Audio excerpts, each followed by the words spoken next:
Get ready to enter a brave new world with your host, Vasant Dhar.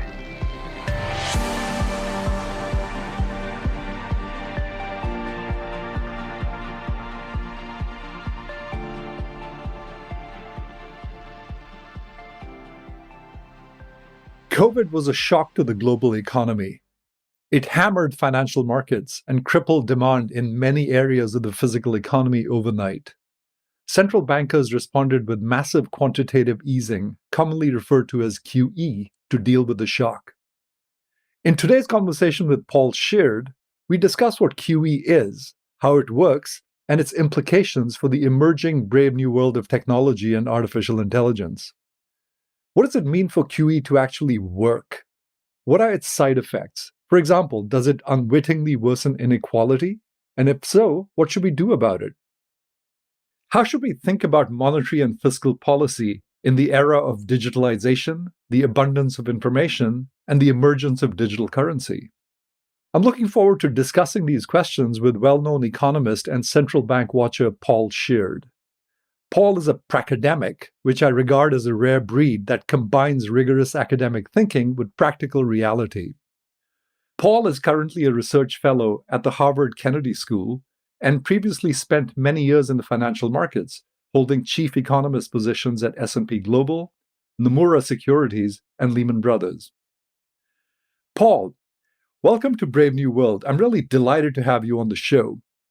I'm really looking forward to talking to you about the brave new world of money and economics in this age of AI. You've had a rich and successful career as an academic and as a practicing economist and lived in several cultures. Before we get started, I'd like you to share something about yourself with the folks tuning into the show. Well, thank you very much, Vasant. It's a great pleasure to be here as well. Well, I was born and brought up in Australia.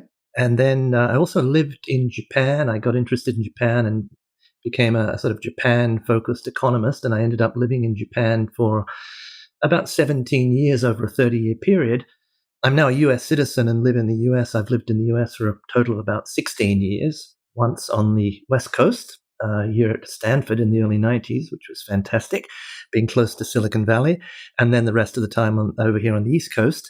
Started out as an academic, as I mentioned, and then around about in the mid-90s, I moved into the financial markets, initially for a little bit on the buy side and then mainly on the sell side as a chief economist at various institutions. I've been happily married for 42 years, have 2 children, 2 grandchildren. And I guess the fun fact is, in my more adventurous youth, I traveled through the Khyber Pass, which not many people these days can claim to have done. That's, of course, that rather dangerous, winding, mountainous connection between Afghanistan and Pakistan. You know, that's so funny. So we have something in common because in my youth, when I was 19, I hitchhiked from Kabul to London, which was quite an experience and changed my life. And quite incredibly, I met someone at the S&P forum that you used to organize many years ago, someone from the London Business School, Stephen, I'm blanking on his last name, senior moment, Stephen Schaefer, who had actually done the trip the other way. He started in London and went to India through Kabul. Well, that's what I did. I flew to London from Australia and then worked my way back, including across North Africa and then through Iran and Afghanistan. Got to India, then I kind of conked out. And then ended up flying back to, first of all, Thailand and then back to Australia. Yeah, well, India is a good place to conk out in. You could do worse. All right. So, really delighted to have you on the show, Paul. So, Paul, I thought we'd start with, what QE really is all about. Central banks all over the world are doing it. Is this money printing going to cause inflation? So let's start with that because I don't think most people understand QE well enough, including myself, let alone the larger impacts that it has on the economy. So let's just start with that. What is QE in layman's terms? Great. Thanks, Vasant. And let me just go to the bottom line, which is no, QE should not lead to runaway inflation. That's the bottom line. But what is QE? Quantitative easing. So it's a form of monetary easing. And it's essentially what central banks do, the tool that they turn to when they've run out of interest rate ammunition and they still need to impart monetary easing to the economy. Now, that normally happens when there's a big shock to the economy, such as happened in the global financial crisis, or we've seen with COVID. Or if you go back to the pioneer of quantitative easing, that was the Bank of Japan back in 2001. Japan launched quantitative easing because the Japanese economy had slipped into deflation. So normally central banks cut the interest rate, but the interest rate, the overnight interest rate, the policy rate, the federal funds rate in this country, the US, essentially it can only go as low as 0 or maybe a little bit negative. Some central banks have actually pushed that rate into negative territory. So what is quantitative easing? Well, it's the purposeful expansion of the balance sheet in order to engineer some monetary easing. Now, how do central banks do that? Well, typically they buy government debt securities, treasuries or JGBs or bunds, gilts in the UK. And they're able to do that because central banks can just create money. That's where the printing money bit comes in that you mentioned. And they do that essentially by crediting bank accounts at the central bank. So the central bank is the banker to the banking system. Every bank has an account at the central bank. And all the transactions like credit card transactions, clearing of checks, remittances, all of that stuff is getting cleared ultimately in the reserve accounts of the central bank, the bank's accounts at the central bank. Normally, in normal times, if you went back, 15 years or so when, say, the Fed was targeting, a federal funds rate of 3% or 4% or even 5%, these reserve accounts, nobody paid much attention to them. They were just part of the payments system. And they were relatively small amount because you just needed the minimum to make sure that the payment system worked well. But central banks can create those reserve accounts just by crediting the accounts of the banks, and they can go out and buy assets. Typically what they do with quantitative easing is buy government debt securities. So just to be clear, when you say they buy these securities, you mean they buy them from the banks? They buy them from the market. So they could buy them from the banks if the banks are holding a portfolio of bonds. They could buy them from hedge funds. They just literally go into the market and bid for these bonds. They do not typically buy them directly from the government because, the cornerstone of the modern central banking and macroeconomic policy framework is the idea that the central bank is independent of political influence and is able to make its own decisions. Therefore, to buy bonds directly issued by the government would be a sort of anathema, red rag to a bull. But in terms of the actual economic effects, the balance sheet effects, it doesn't really matter. One way or another, they end up on the central bank's balance sheet. So that probably begs a couple of questions you may want to ask. That, well, how is this supposed to work, I guess, is one of them. Do you want me to talk about that a little bit? Yeah. And you also mentioned balance sheet expansion, right? So what does it mean to expand the balance sheet before we get into how it actually works? Okay, first of all, a little bit on a central bank's balance sheet. If you've got pen and paper, you could sort of actually sketch this while I'm talking. It's very simple. On the asset side of the balance sheet are assets that the central bank has. So that would be typically government bonds that they purchase. They could lend to the banks, maybe hold some gold, or whatever. So they have some assets. On the liability side, there are really two main components on the liability side. One are these reserve accounts that banks have, because the central bank is the banker to the bank. So in the same way that you have a bank account with a bank, the banks have a bank account with the central bank. That's typically a small amount. And then you have the main component is banknotes in circulation, the cash that's sitting in your wallet, or maybe under your mattress. There's a third one which is important as well, which is the government has deposits at the central bank as well. And we often forget that even though the central bank is independent of the political process, in that sense, independent of the government, it's actually part of the government. And the central bank is the banker to the fiscal authority. So there's also government deposits. So how does this expansion work? Take the Fed, for example. If you go back to 2008, September 2008, when the financial crisis erupted, the Fed's balance sheet was about $900 billion, less than $1 trillion. And it was increasing, maybe 3, 4, 5% per year because the central bank has to accommodate the demand of the private sector for banknotes and also reserves. Fed ramped up its balance sheet by buying mainly treasuries and also mortgage-backed securities, which are guaranteed by the government, so essentially government guaranteed instruments, at the peak to about 4.5 trillion. So now how do they do that? They literally electronically printed money and gave it to the banks. And if you like, took the bonds off the banks or off depositors with the banks. It's a little bit complicated, but even if the central bank doesn't buy the bonds directly from the banks, they buy them from hedge funds or investment management companies, that effect will also channel through the bank's balance sheets and influence the reserves as well. So it doesn't really matter who they buy them from, reserves will go up. So that's how the expansion takes place. Now, post-COVID, so the Fed managed to get its balance sheet after the financial crisis and the economy was recovering and everything looked, hunky-dory, to about $3 trillion. But now with COVID, it's above $7 trillion. So this is something that the central bank can decide how big does it want to make its balance sheet by acquiring typically government bonds. And it's doing this again in order to try to ease financial conditions in the economy and stimulate economic activity. Now that's rather difficult if you have a pandemic-induced shutdown, but that's the whole point of monetary policy, trying to achieve full employment, try and keep inflation running around about the central bank's target, which is typically about 2% CPI inflation. So how does QE actually work in that case? And what does it mean for it to work? So how do we know it's working? Well, so it does work, but it doesn't work very much. So the point about QE, and I've made this point for a number of years now, is that it's a fairly weak form of monetary stimulus. Now, this is where things get a bit tricky, because if you said, hold on a minute, if the Fed has taken its balance sheet from pre-COVID $3 trillion up now to $7 trillion, it's printed $4 trillion, isn't that an enormous amount of purchasing power? Well, here's a little tricky bit. What the central bank is doing with quantitative easing is essentially enforcing an asset swap on the private sector. What do I mean by that?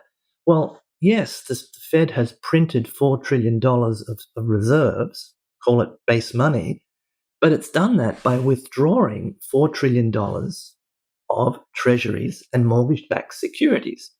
So it's actually, when you think about QE, in net terms, it doesn't inject any additional purchasing power into the economy. It's a dollar for dollar, yen for yen, euro for euro swap of taking one kind of asset off the private sector's balance sheet and putting a different one, central bank money or bank deposits, into the system. If it was $4 trillion of helicopter money, turning up in your bank account, and you suddenly woke up and felt rather rich, that would be different. QE is not that. And that's why this metaphor of printing money is a little bit misleading, because everybody thinks, well, doesn't printing money lead to inflation? Yes, it does, but this is not really printing money in that classic sense. So why weren't central banks doing this earlier? I actually thought that this was an invention that grew out of the great financial crisis, and you've corrected me on that and saying that Japan did it in 2001. I don't know what they called it then, but why have we suddenly started doing this now? What's unique about the situation we find ourselves in? Well, they're doing it because, first of all, central banks would rather not be doing this. Central banks are very conservative institutions. Again, they're sort of independent. They're run by technocrats. They're not run by politicians. They're run by people who are just trying to manage the economy and make sure that its aggregate demand is growing in line with the supply potential of the economy. They don't want too much inflation. They don't want too little. It's trying to get that 2% inflation. And normally they do that by turning the interest rate dial. That is again, in the US, you're talking about the federal funds rate. Now, even though the federal funds rate, so what is that technically? That is actually the interest rate, the overnight interest rate in the interbank market for the lending and borrowing of central bank reserves.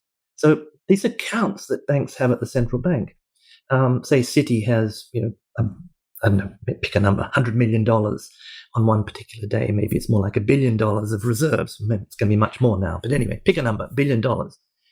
they may decide that they want to lend some of those reserves to another bank that was short of reserves.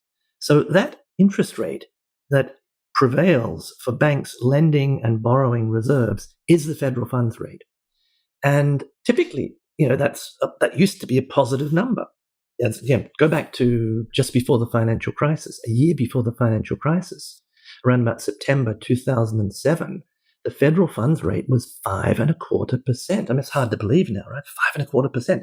So if central bank is turning the dial and trying to tighten monetary policy a little bit sometimes, loosen it a little bit another time to try to stimulate the economy, it doesn't need to do this additional monetary easing called quantitative easing. So that's the quick answer. But I think if I perhaps push my answer to your question a little bit more, there are kind of two kinds of circumstances in which we are observing central banks having to do QE. One is the sort of obvious one. If there's a huge loss of aggregate demand, a financial crisis, the economy is crashing, COVID, suddenly in one quarter, GDP goes down by, in the US, I think it was 9%, non-annualized in the second quarter of last year. Then the central bank needs to dig deep and do this stimulus.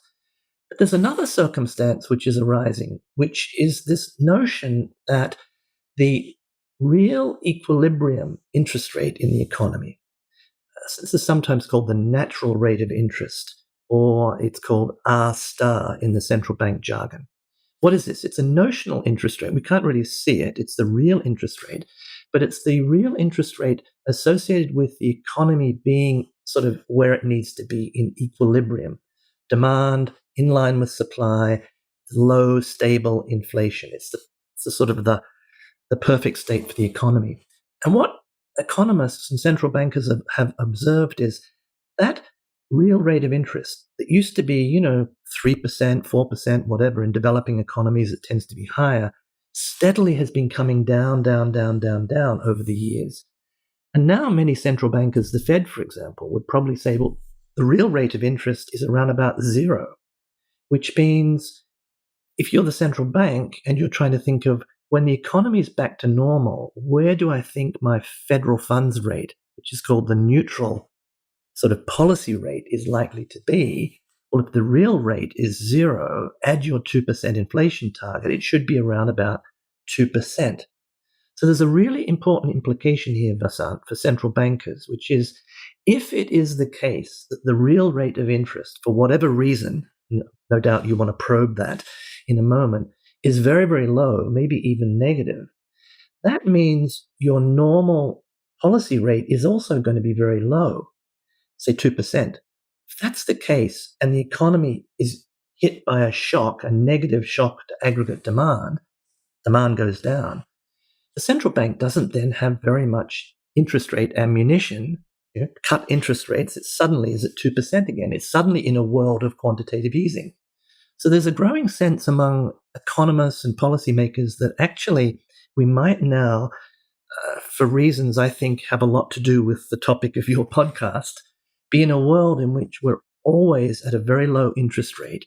And therefore, when it comes to monetary policy, maybe the central bank is going to be needing to be doing quantitative easing, not as an emergency measure, as we used to think of it, but maybe almost as BAU, business as usual.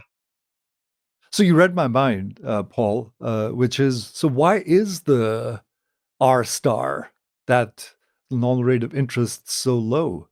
What's driving it? Yeah, so that's a really good question, and I don't think that the theory is really settled on that. But here's one way of thinking about this from an economic point of view. Forgive me for a little sort of deep dive into economics here. There's a very useful device in economics called the National Accounting Identity. So basically, you can GDP. You can look at GDP. GDP is output, but it's also you can look at it in terms of the expenditure on output. Money is being spent on consumption. Money is being spent by the government. Money is being spent, in a sense, for investment goods, capital expenditure. But also, every dollar of expenditure is a dollar of income. So you can look at GDP also from the income side. How is income being disposed of? Well, some of it is spent on consumption. Some of it is being taken as taxes. And what's left over is savings on a GDP basis. So some of the income from the output of the economy is being saved. Now, that gives you two ways of looking at GDP. And you can write that down and sort of rearrange that identity. The best way to think of it for simplicity is the level of the world as a whole. When you look at the world as a whole, what it reduces to is that net savings, that is, savings net of investment, equals the budget deficit.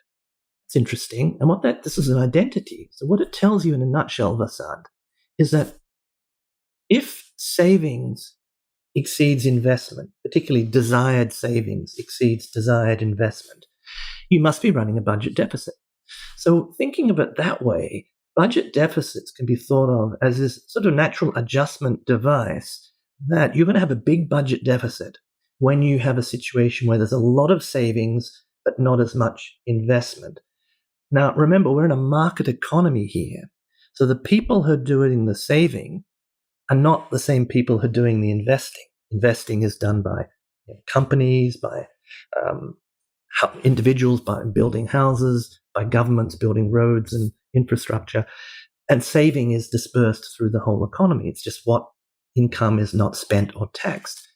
So there has to be a mechanism that sort of makes it consistent in a market economy for savings to end up sort of in line with investment. And that is the real interest rate that we talked about before.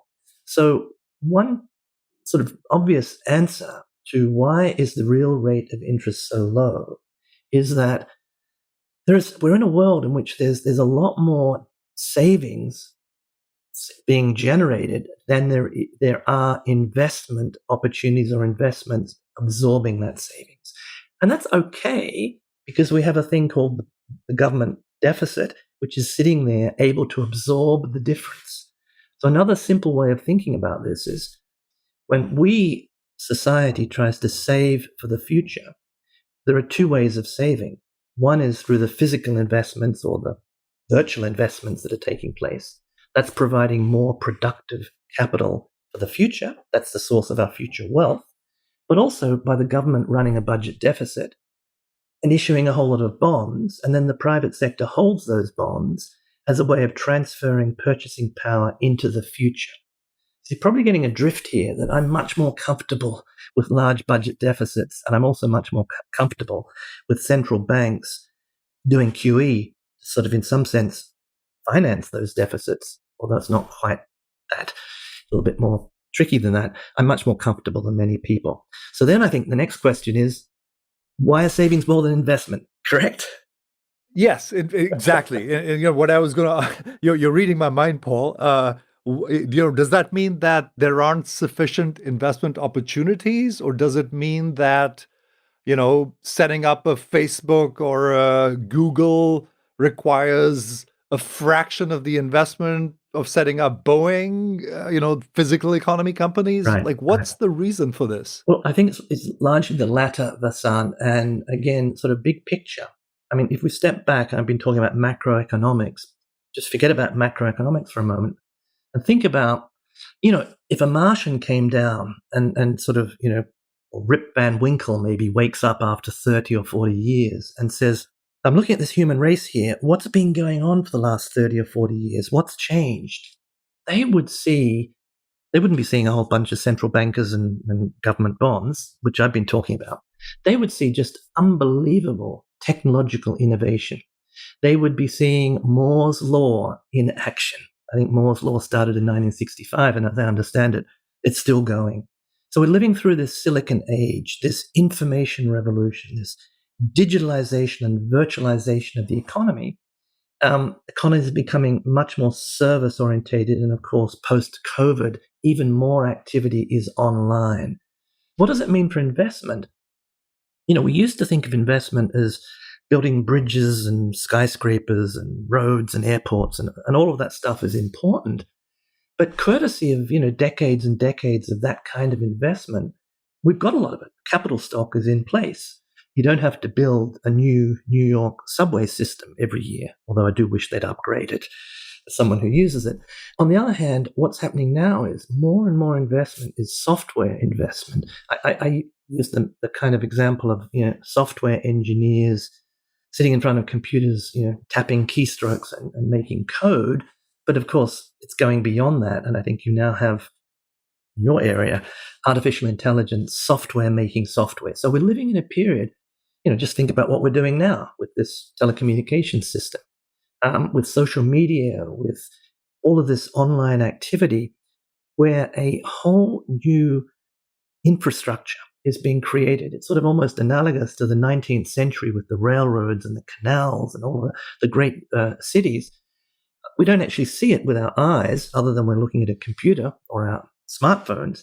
But there's this whole new virtual infrastructure that's being created.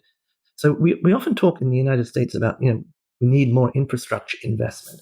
There is actually an infrastructure boom going on.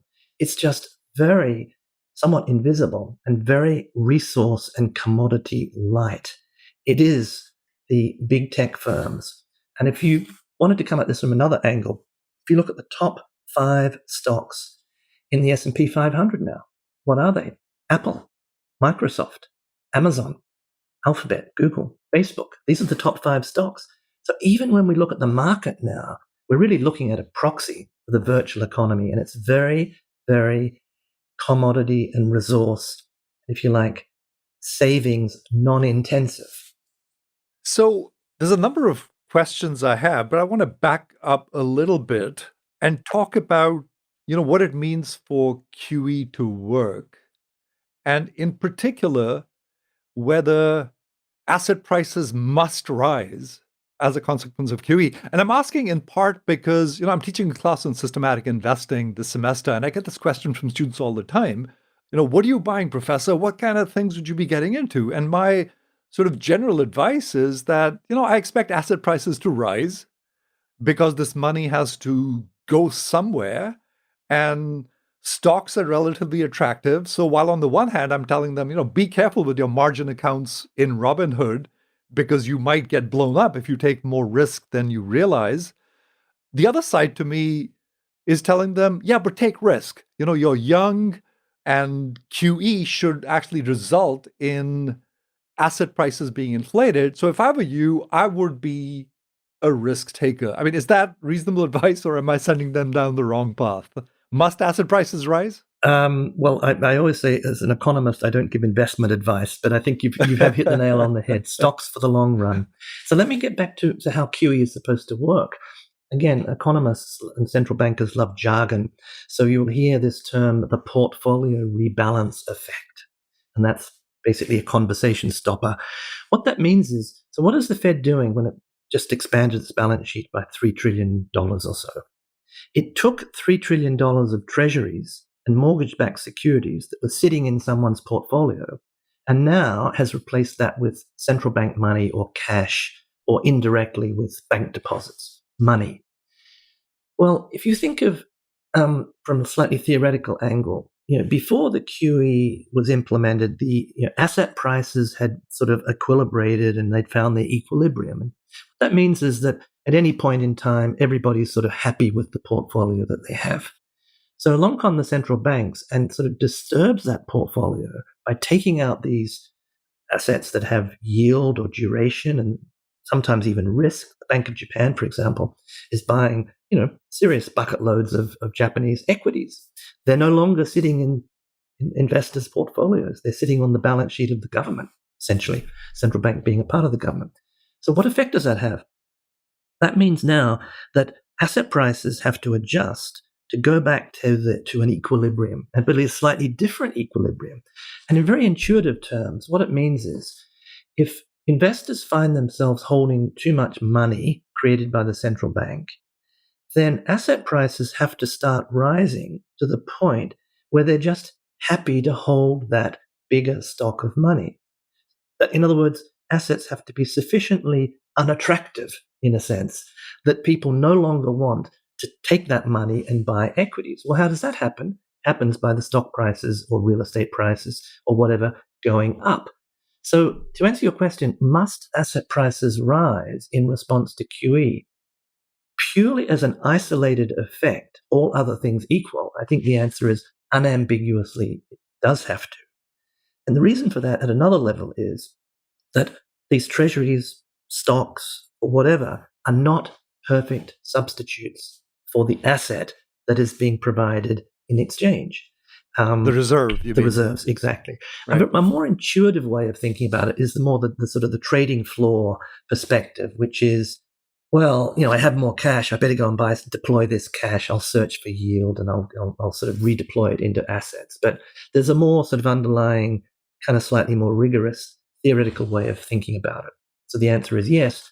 But if you say to yourself, is that highly stimulatory? Well, it's not really, because if you're in a COVID economy or you've just had a financial crisis and balance sheets are deleveraging, just because there's a slightly better or more favorable financial environment doesn't necessarily mean that everybody's going to rush out and spend and companies are going to rush out and invest.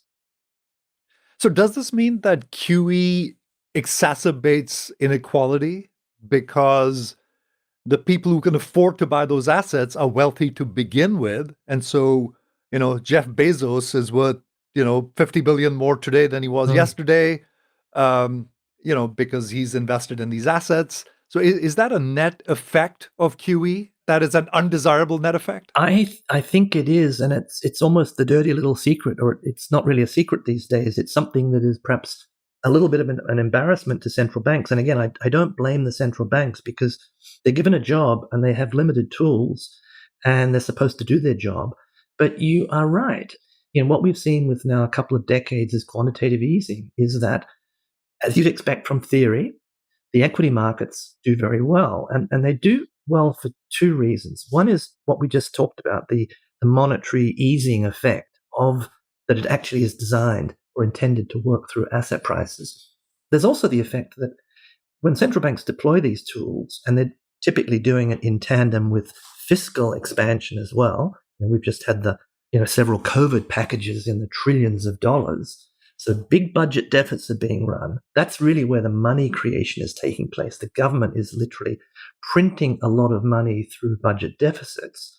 The central banks then doing their bit by sort of keeping that money or converting that money into central bank reserves, but it's there one way or another. So in some sense, a bit of a magical trick here. We're kind of looking in the wrong place, looking at QE. The real action in some ways is on the budget deficit side, which gets back to that national accounting identity I talked about before. But regardless, the economy, the economic prospects are improving dramatically because we're getting this monetary and fiscal stimulus. And that's also being reflected in stock prices. So, but who holds stocks? Yes, I mean, many people hold stocks indirectly through 401ks or pension funds or whatever. But if you're wealthy to begin with, and the stock market goes up 10, 20, 30%, we'll take, for example, now, we've just had the COVID shock. I mean, the unemployment rate is still quite high. People have been devastated. A broader measure of the unemployment level in the US is about 11%. That got down to just below 7% pre-COVID. So at least 4%, but there's even more because people have dropped out of the labor market. 4, 5, 6% of the workforce in the US have really, really been hammered by the COVID shock. Most of those people are getting very, very little relief from the equity market because they don't really own equities. If you look at the people you mentioned, Jeff Bezos apparently is, according to Wikipedia, or if you Google this, his net worth is about $181 billion, give or take a few billion. Bill Gates, 126, 127. Mark Zuckerberg, 104 billion. So, what you do about this is a really difficult, complex question. But I think it's very difficult not to acknowledge the fact that this world that we're living in now, with a lot of financialization and with a lot of this dramatic technological innovation, this digitalization that we're living through, where effectively you're the first person to get to that platform business model, whether it's Facebook or whether it's Twitter or whether it's Amazon or whether it's Snapchat or whatever it is. You're the person who gets there first. you're talking about probably making billions of dollars. Now, you're only making that money because you're satisfying consumer needs, but still, it's your net worth.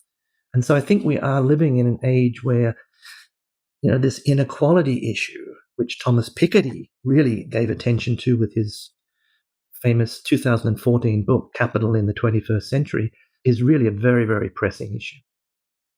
I've heard this expression, free markets on the way up, socialism on the way down. And my colleague and friend Scott Galloway was on Bill Maher, and he said, look, we sort of subsidize businesses, we rescue them. Delta Airlines should crash and burn because, they spent all that money buying back stock, and now when they're in trouble, they get bailed out. The people that should be getting bailed out are individuals. And so, is QE sort of unwittingly doing this? That is, capitalism on the way up and socialism on the way down? I mean, in a sense, yes. But again, the question is, what do you do about it? I don't think you can blame the central banks, sort of almost like shooting the messenger. People in the markets and around the markets talk about the central bank put. It used to be the Greenspan put and the Bernanke put, and now it's the Powell put. That very idea that, when the markets run into trouble, central banks and governments have to stimulate the economy, and so asset prices go up. But when they go up, it's obviously the wealthier tend to benefit. And of course, one of the key roles of a central bank, if you go back in history, is the so-called lender of last resort. That the economy requires money to operate, and the last thing that you want in an economy is a whole run on the financial system. It used to be a run on bank deposits. Then with the 2008, it was more of a run on the capital markets. But if you have this, ultimately the central bank is the only entity. The central bank, with the government, is the entity that is able to inject liquidity into the system, to take illiquid assets or to liquefy illiquid assets in a crash scenario. Now, economists argue about these things. There are people who are sort of from the so-called Austrian school of economics, or sort of the Schumpeterian creative destruction school, that say, let it all crash and burn. That's capitalism.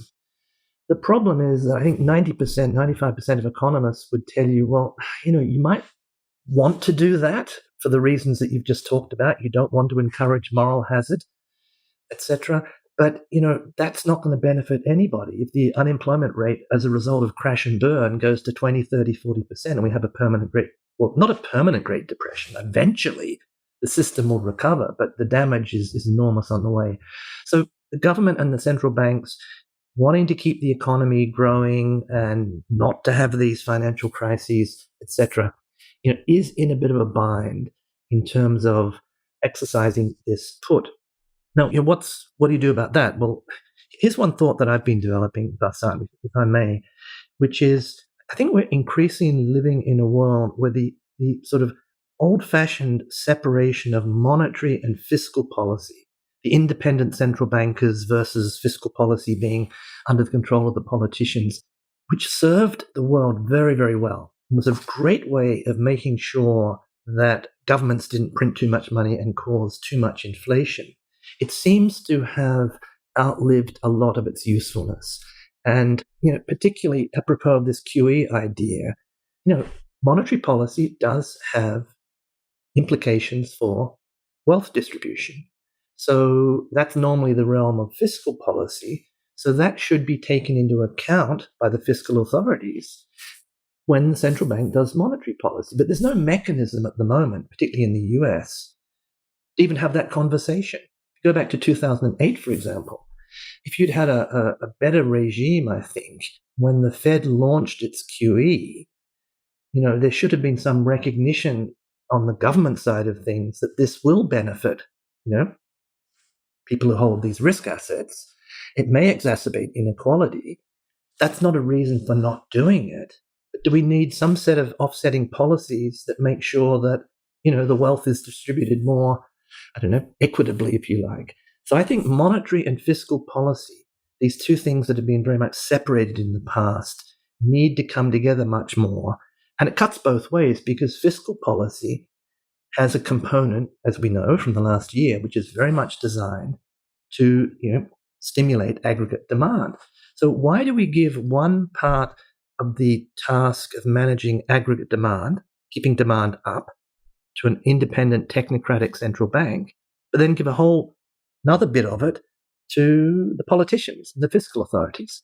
Well, the answer what normally comes back is because fiscal policy has redistribution consequences. It needs to be in the political sphere, but as we just had the discussion, so does monetary policy. So where does all of this take us, especially in this sort of emerging, era of AI? Like you've written, I remember reading an article, the robots are coming, roll out the red carpet. And, you've said that job displacement is actually a good thing for society, even though it's painful at the individual level. Almost seems like there's a paradox buried in there somewhere that, something's good for society, bad for the individual. How should we think about this? How should we resolve these? Kind of like fallacy of composition kind of thing going on. Yeah, no, I think this is, again, very interesting. When I've keyed into this debate, the robots are coming, and most of the discussion, at least that I'm hearing or have heard over the last few years, tends to be in terms of this is a bad thing, because all these jobs are going to be lost. Well, that sounds very Luddite in a way.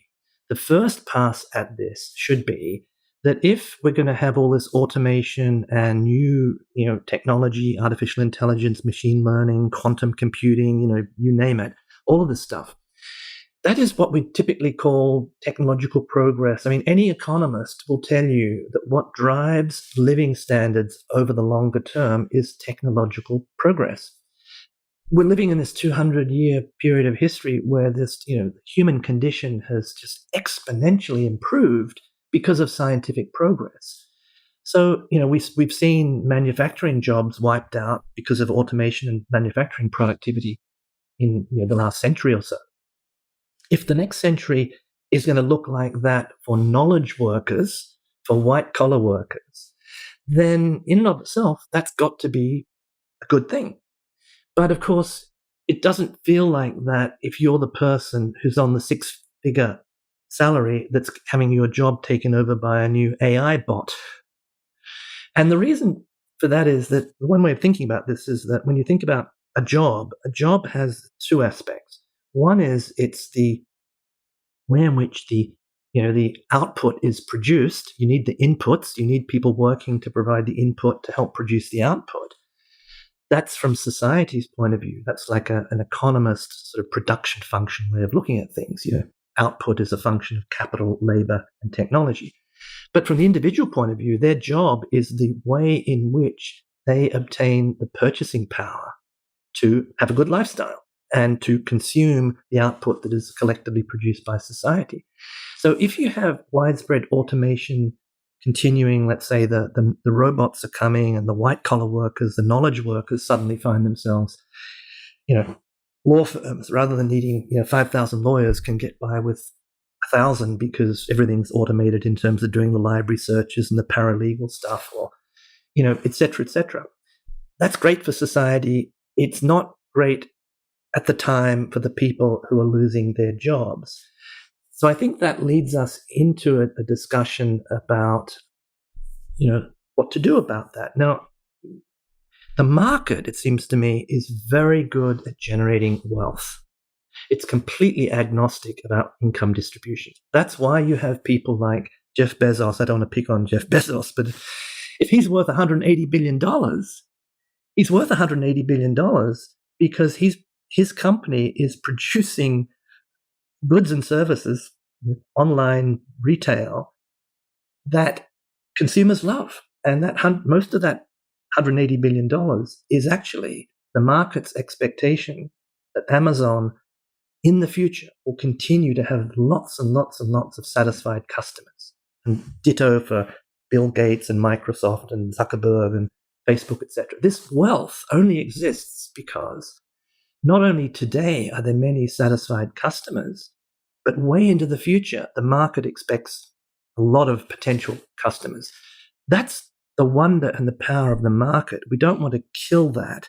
But the market is completely agnostic about income distribution. Now, what about the government? The government pretty much, well, there's some debate about this, but is typically not looked to be great at generating wealth, but it has a major role in income distribution. So it seems to me that getting that sort of balance between the market and the government, not as one versus the other, but the two of them somehow finding some symbiotic way to work together to keep generating wealth, but also to make sure that we don't tear up society in the process. So, let's take the Bezos example a little bit further. One of the wonderful things about this digital economy is, and these platforms, is that they have, just sort of transformed our lives in multiple ways, but they seem to have this sort of winner take all outcome, right? I mean, you don't need another Amazon, right? One retail platform is plenty.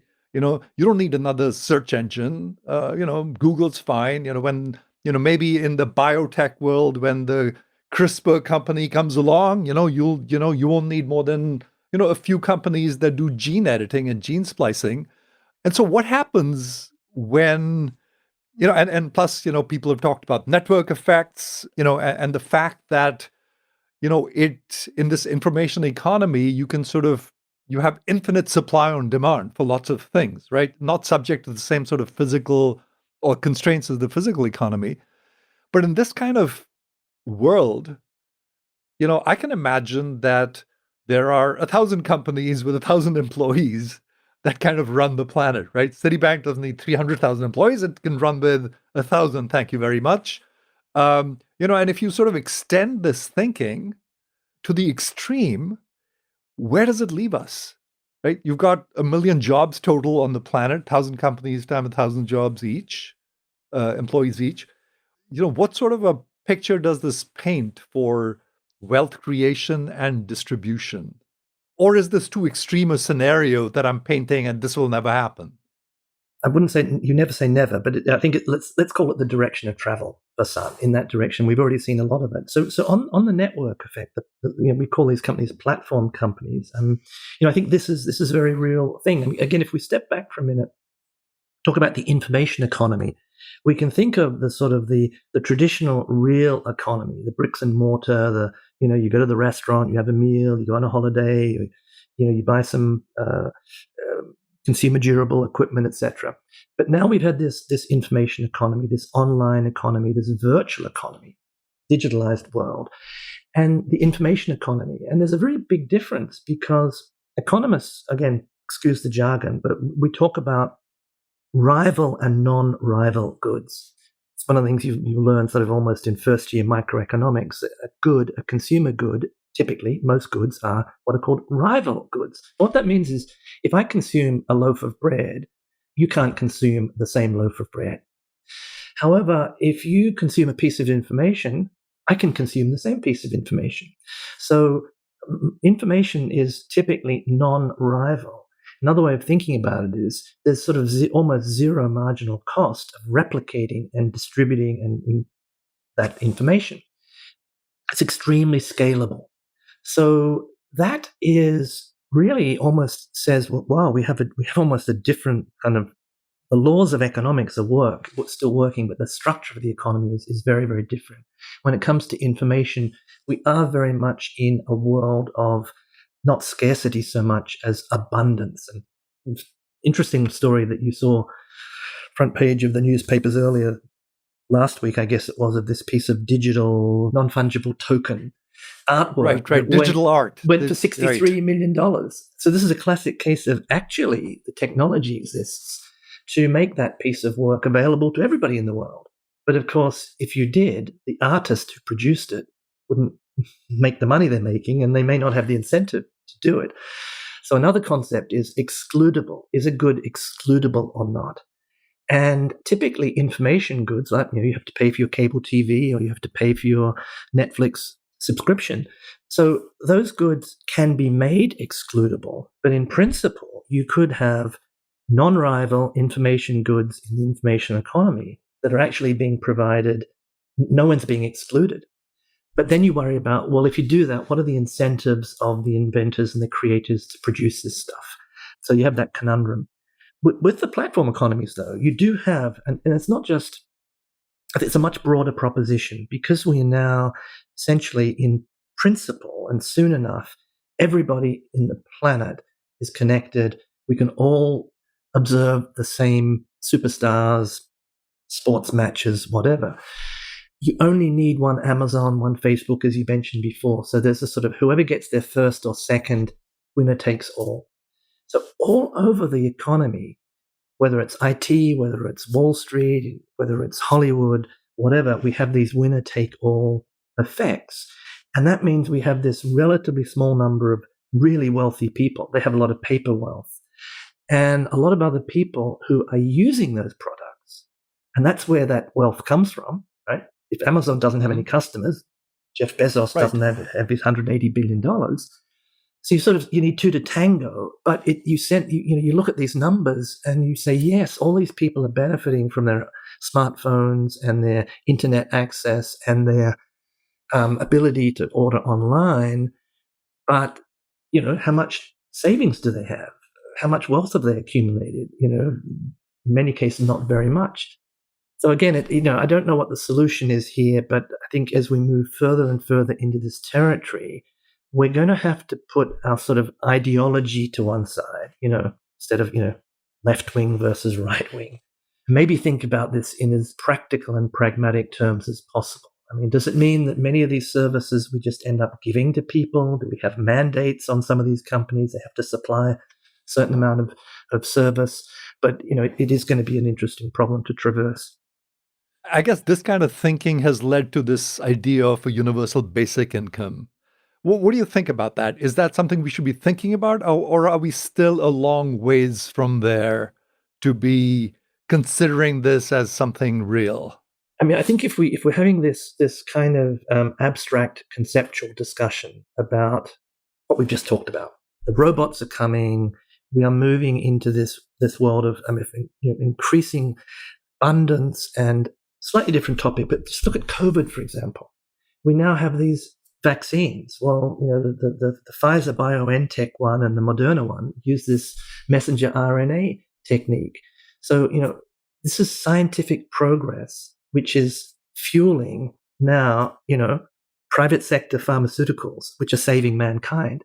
And you could tell that story time and time again. So I think if we're thinking in this context that we're just living in this incredible age of scientific progress, and essentially sort of abundance, people are living longer, healthier lives, connectivity, et cetera, et cetera. How do we make sure that while that's happening, we don't throw the baby out with the bathwater? We don't kill the goose that lays the golden egg. I'm talking about the innovation, the human drive of if you like, the capitalist system. By the same token, we make sure that the social contract and the social fabric sort of hangs together. So that, I think, is where UBI comes in. So I'm kind of attracted at this abstract level to the concept, well, what's the problem here? The problem is we're going to have so much stuff to consume, but people don't have their jobs anymore. They don't have the way of getting the purchasing power.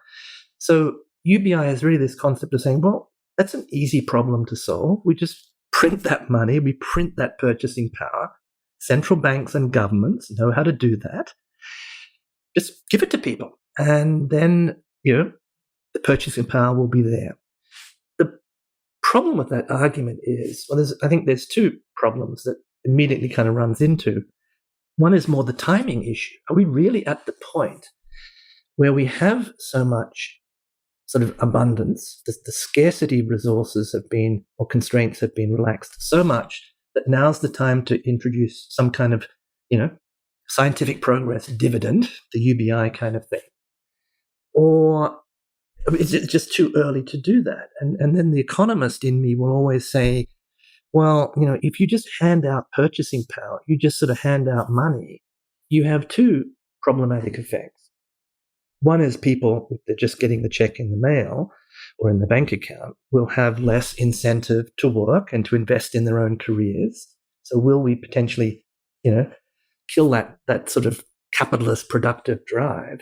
And at the top end, will the people who are sitting around at the moment in garages, trying to think about the next business model that's going to make them their $1 billion, will they have the incentive to do so?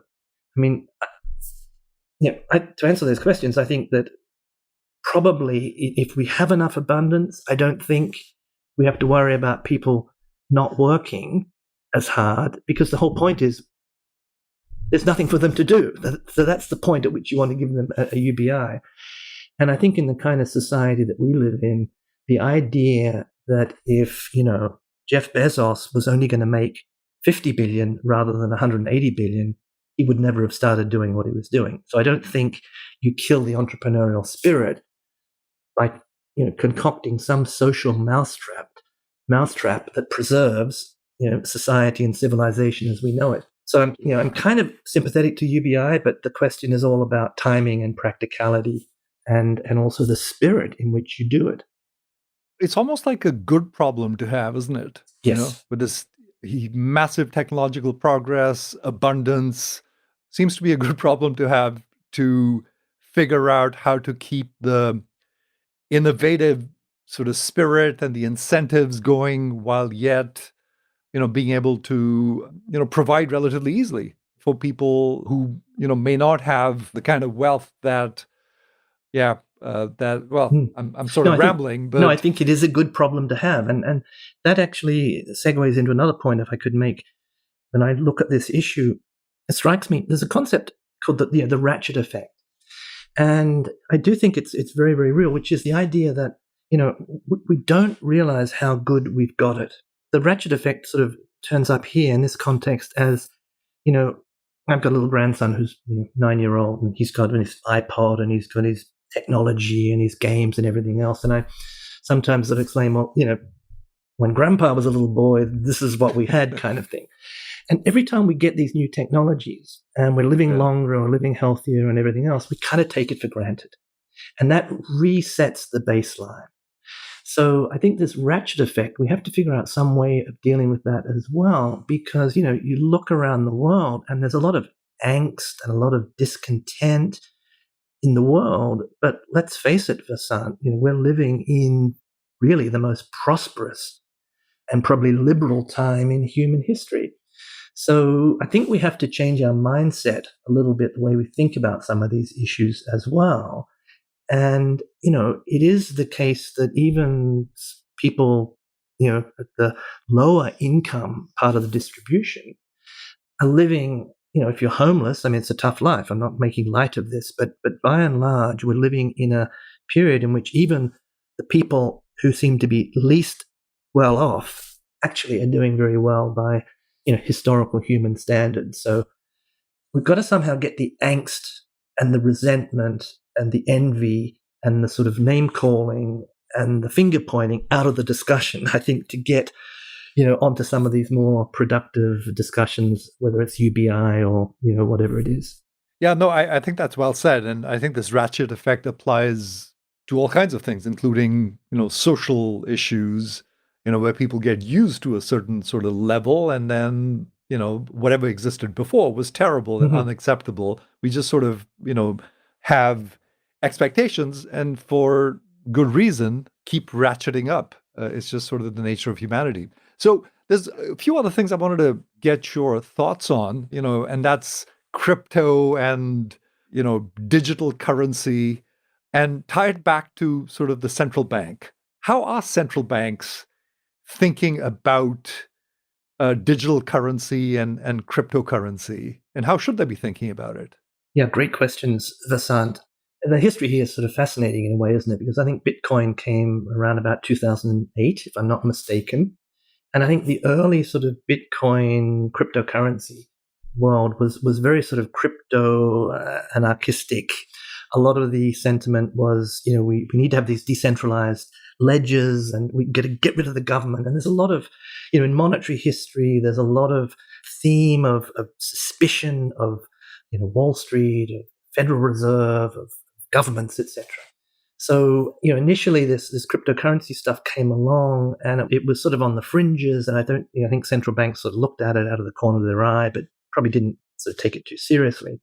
All of that's changed now because every central bank now, pretty much every major central bank is looking at some kind of central bank digital currency, CBDC.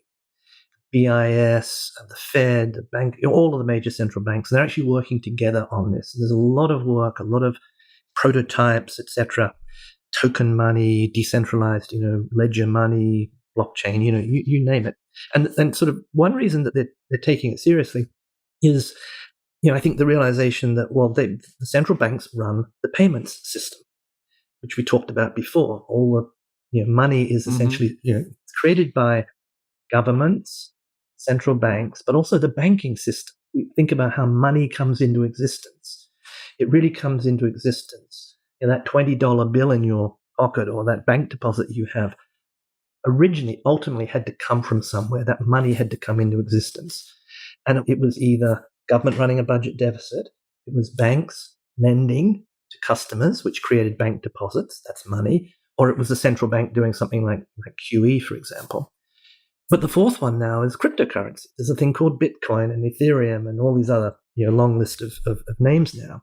So at one level, the cryptocurrencies were sort of putting pressure on the central banks to make sure they were lifting their game and keeping up with technology in their core area of competence, which is running the payment system. And then the second element was, actually, this cryptocurrency stuff could potentially ultimately compete with sovereign money or traditional bank money, which is very much connected to the sovereign money system. And so, just from a sort of disruption point of view, the central banks needed to get on the case. So that's sort of where we are at the moment. There's a lot of discussion papers are coming out from the BIS, from the different central banks. They've done a lot of work. They've thought about it quite a lot, and they're looking at different kind of ideas. So one idea, for example, is, again, go back to that central bank's balance sheet we started with. And think of the two main components. There's the deposits of the banking system, and everything's settled through them. And then there's banknotes. Well, they're the things that are issued to the public. So if you now have central bank digital currencies, which could be blockchain, distributed ledger based, or it could be some kind of token sitting in a wallet or something, crypto kind of asset, why isn't it? Well, two questions you could ask. If I have a bank account with my bank and my bank has a bank account with the Federal Reserve, why don't I have a bank account with the Federal Reserve? The technology exists to do that. Why not do it? Second point is, I've got in my hand here a $20 bill. That's a liability of the Federal Reserve. Why don't I have a digital token, which is a $20 digital token, which is a direct claim on the central bank? So that's kind of some of the questions that are being asked. But the central banks are moving very gingerly because, first of all, anything that they introduce, any innovations that they introduce with central bank digital currency, they need to be absolutely certain that there's security, there's resilience, there's know your customer, there's money laundering, there's a whole long list of considerations they have to give. They're also quite concerned about what the implications might be of doing some of these innovations for financial stability.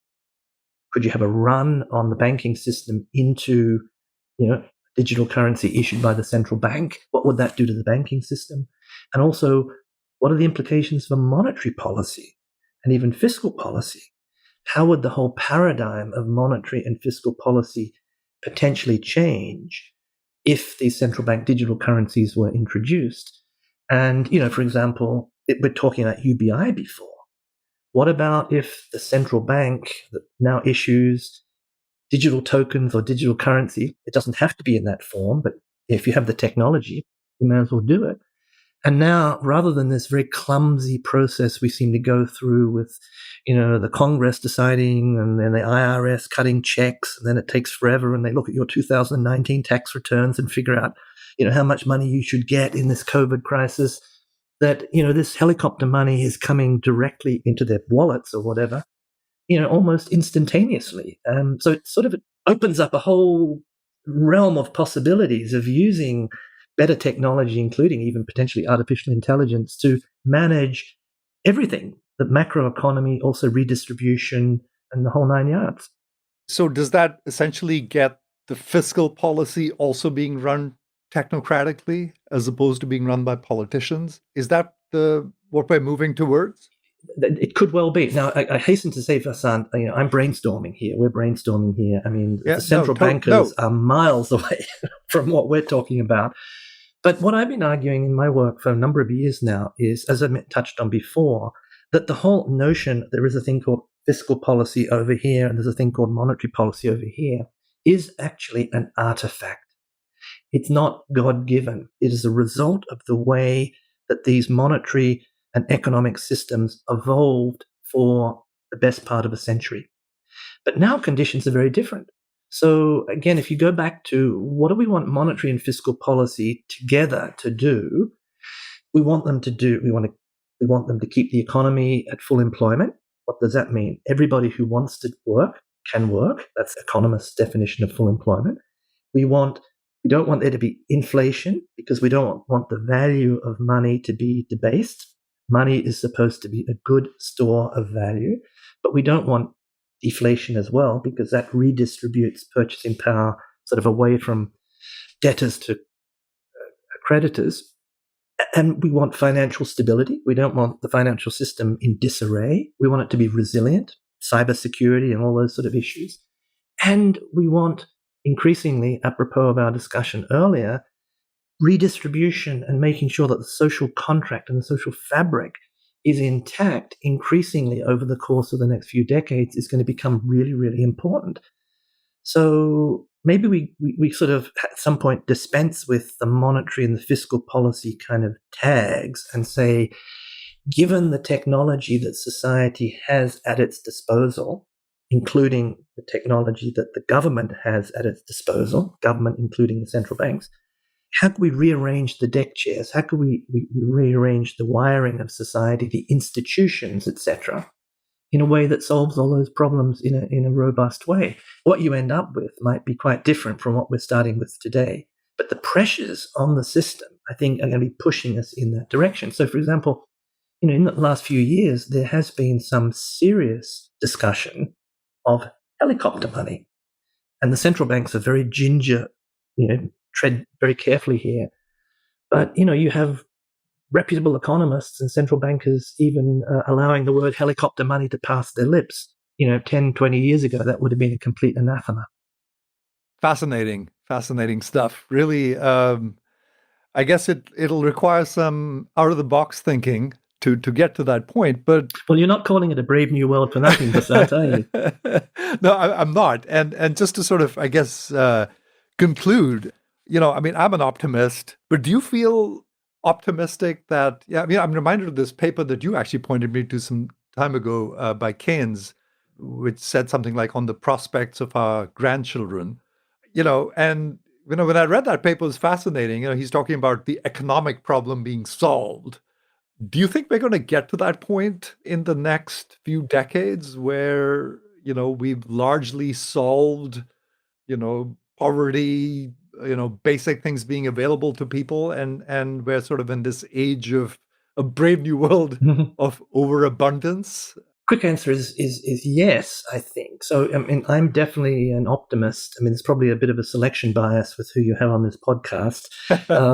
But, again, when you step back and look at this, the point in human history that we are in at the moment and scientific progress, and of course, with AI and big data and all of this stuff, knowledge production itself is being accelerated. And, we've sometimes step back and think, all of this computer stuff, basically isn't that humans figuring out how to use sand and gravel? It's all around us, and we've turned it into this amazing computer power. Now people are talking about quantum computing. I can't figure that out. We more or less know everything about, or much about, how the universe came into existence and evolved for the last 13 billion years. We've now decoded the human genome and apparently, virus genomes as well. And we've discovered how to inoculate ourselves against these viruses, etc. It goes on and on and on. So the problem, I don't think, Vasant, is, do we have the potential to really relax these constraints dramatically? We do. It's already there. But even, I sometimes have this mental experiment. Imagine if, today or 5 years ago or 10 years ago, we had frozen the state of human knowledge, technology, but just said, how can we apply what we know today to raise living standards, across the whole world's population? We could have had dramatic economic growth in the world, good growth, because typically when you have higher per capita incomes, it's much more environmental friendly for various reasons. That's been proven time and time again. You solve these problems really with good technology, not by going back into the dark ages. And yet, we have economic development, we have the World Bank, we have all these things, but we still have many countries mired in this, very, very low per capita income world. And on top of that, we have this, the technological frontier, the scientific frontier is propelling itself ahead. So I think the key problem is not on the economic side and the technology side. It's really much more on this institutional, societal, how do we actually construct institutions and social contracts that facilitate all of that instead of, we're blowing ourselves up and blowing each other up. That's the challenge. And it's not probably a challenge that economists or computer scientists will be able to solve. Maybe, I don't know, we need religion, we need something, but we need to calm down and we need to become more generous of spirit and figure out how do we lift up the people in the world who are way, way behind. Now, typically the way the market does that is through Adam Smith's invisible hand. It's not, the butcher doesn't provide the meat because he or she's an altruist. It's because that's part of their kind of own self-interest. But that to me is the big question of the 21st century. We've got the technology, we've got the knowledge, we already had it in many cases. How do we somehow mobilize it and utilize it for the whole good of mankind in this brave new world? Well, hopefully that's an easier problem to solve than the problems we've encountered on the way here. Thank you, Paul. It's been fascinating as usual. I always learn a lot talking to you, and this has been no exception. So thank you again for coming on the show and sharing your knowledge and time with the rest of the world. Well, thank you, Vasant. It's been an absolute pleasure and a great honor as well to be part of your podcast, which I think is off to a fantastic start. Thanks, Paul.